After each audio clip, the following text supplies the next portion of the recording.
Bonjour et bienvenue pour attaquer cette deuxième partie du programme de chimie en seconde sur la modélisation de la matière à l'échelle microscopique.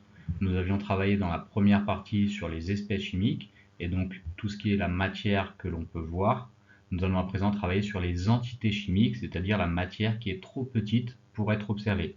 Et nous allons apprendre comment modéliser cette matière, c'est-à-dire comment la représenter. Nous verrons donc dans ce petit chapitre d'introduction intitulé « Du macroscopique au microscopique » ou de l'espèce chimique à l'entité chimique, et nous parlerons dans un premier temps des échelles utilisées, avant d'évoquer rapidement les trois types d'entités chimiques à connaître, à savoir les atomes, les ions et les molécules. Nous travaillerons plus en détail sur ces entités, de leur organisation et de la manière dont ils vont se former dans les prochains chapitres. Commençons donc ce petit chapitre d'introduction qui s'intitule « Du macroscopique au microscopique » ou de l'espèce chimique à l'entité. Le terme macroscopique est employé pour désigner tout ce que l'on peut voir à l'œil nu, tout ce qui est donc à l'échelle de l'être humain et qu'il peut observer. L'ordre de grandeur de l'être humain, c'est le mètre. Il mesure en général entre 1 et 2 mètres. Un insecte, quant à lui, mesure environ 1 mm. Et bien qu'il soit 1000 fois plus petit que nous arrivons à l'observer et il fait donc partie de cette échelle macroscopique. Il existe en revanche des choses qui sont bien plus petites que les insectes et qu'on ne peut pas distinguer à l'œil nu, comme les bactéries par exemple, qui mesurent environ 1 micromètre. Un micromètre, c'est 1 million de fois plus petit qu'un mètre. On écrit ainsi qu'un micromètre, c'est égal à 10 puissance moins 6 mètres. Et pour observer ces éléments qui sont de l'ordre du micromètre, comme les bactéries, on peut utiliser un microscope. Mais il existe des choses qui sont encore plus petites que les bactéries et qu'on ne peut même pas observer au microscope conventionnel.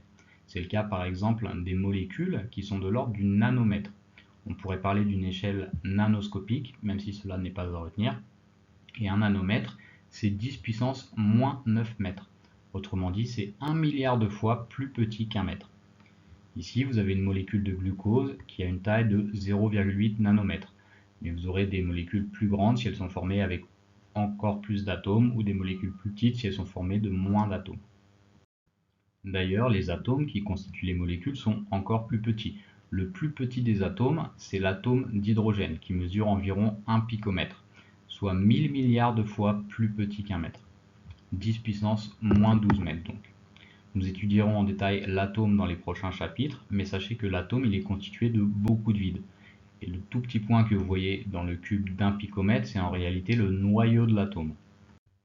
Et bien ce noyau de l'atome, il mesure environ 1 femtomètre de rayon, c'est-à-dire 10 puissance moins 15 mètres, soit 1 million de milliards de fois plus petit qu'un mètre. Concernant les entités chimiques dont nous allons parler aujourd'hui, nous dirons globalement qu'ils sont à l'échelle submicroscopique, c'est-à-dire inférieure à l'échelle microscopique, et qu'on ne peut pas les observer même au microscope. Lors des chapitres précédents, en chimie, nous avions parlé d'espèces chimiques, que vous avez pu éventuellement manipuler en cours de travaux pratiques, comme l'eau ou l'éthanol par exemple. Ces espèces chimiques, vous pouvez les voir. Ils sont donc à ranger dans l'échelle macroscopique. À présent, les entités chimiques qui constituent la matière, elles sont présentes partout, dans les liquides, les solides, les êtres vivants et même dans l'air. L'eau, par exemple, elle est constituée d'une multitude de molécules d'eau, invisibles à l'œil nu. Et l'éthanol, quant à lui, il est constitué d'une multitude de molécules d'éthanol que l'on ne peut pas observer. Il existe également de la matière qui n'est pas constituée de molécules, mais seulement d'atomes, comme le fer qui ne contient que des atomes de fer, ou l'aluminium qui ne contient que des atomes d'aluminium. Et il y a aussi de la matière qui est composée d'ions. Nous allons voir ça bientôt. Mais en tout cas, les atomes, les ions et les molécules, ce sont des entités chimiques, ils constituent la matière et sont invisibles à l'œil nu. Ils sont même invisibles au microscope. Ils sont à l'échelle nanoscopique ou inférieure. Les deux prochains chapitres seront entièrement dédiés aux atomes et nous allons ici juste aborder les notions basiques que vous devez connaître sur les atomes. Vous devez savoir qu'un atome est constitué d'un noyau au centre où se trouvent des protons et des neutrons.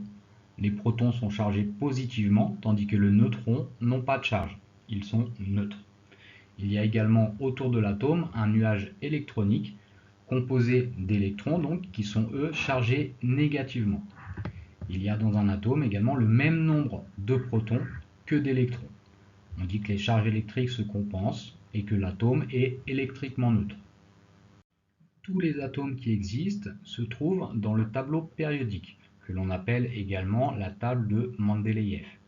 Ils sont d'ailleurs méthodiquement organisés dans ce tableau.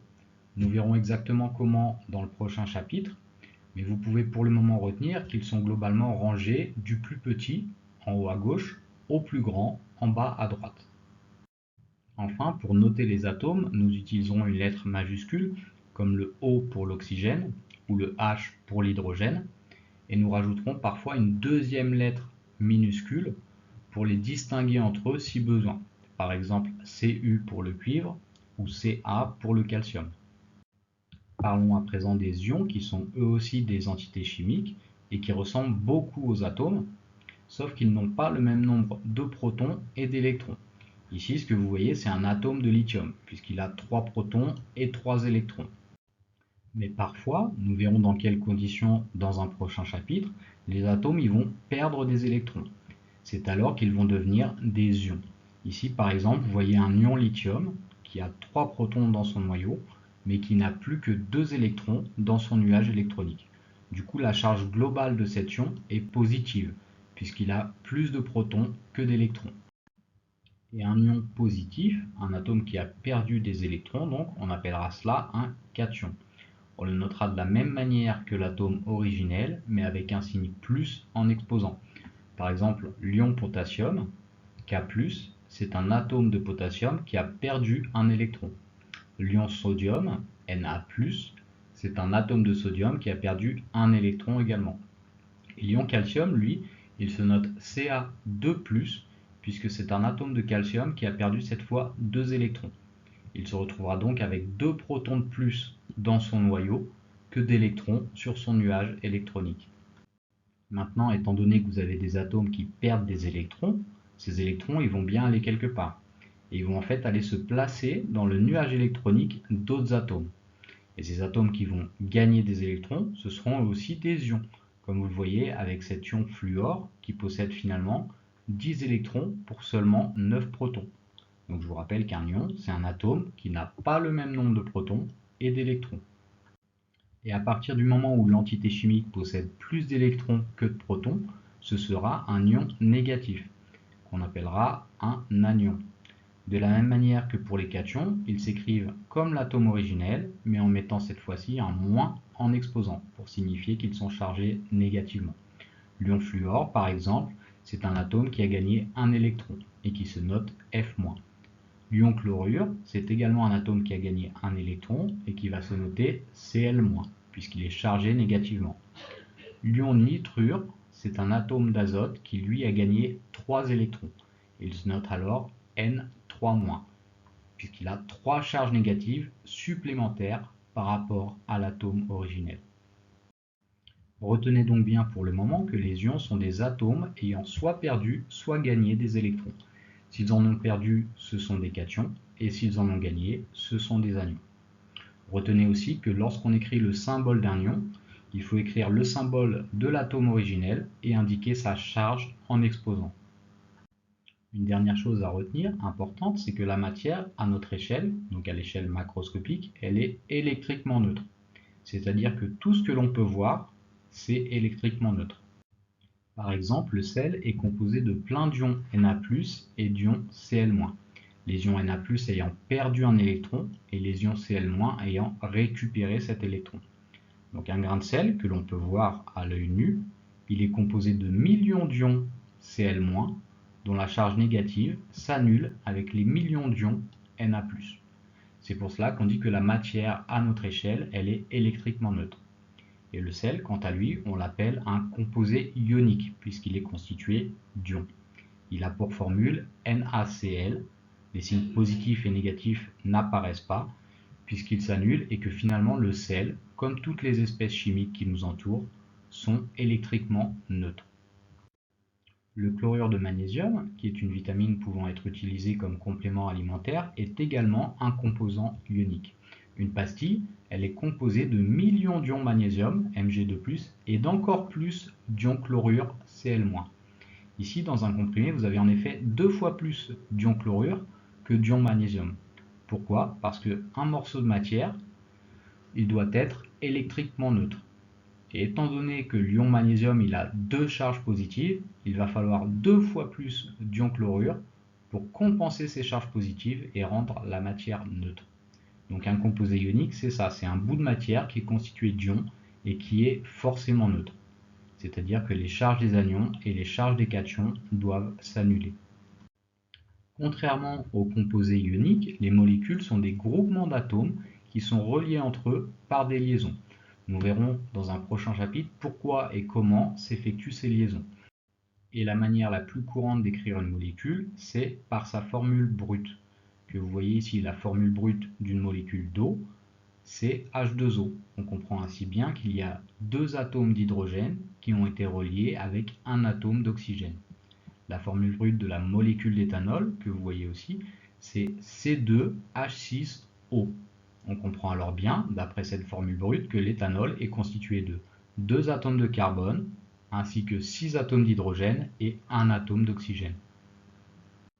Voilà qui conclut ce chapitre d'introduction sur la modélisation de la matière. Vous devez pour le moment simplement savoir que les atomes sont composés de protons, de neutrons et d'électrons, que s'ils perdent des électrons, ils deviennent des cations, donc des ions chargés positivement. S'ils gagnent des électrons, ils deviennent des anions, donc des ions chargés négativement. Et vous devez, lorsque vous voyez la formule brute d'une molécule, être capable de dire de quel atome elle est constituée. Et n'oubliez surtout pas de retenir que la matière, à notre échelle, est électriquement neutre. Exceptionnellement, nous n'aurons pas de séance d'exercice pour ce petit chapitre d'introduction, mais je vous invite tout de même à télécharger la fiche résumant le cours dans la description de la vidéo et à tester vos connaissances à travers du petit QCM.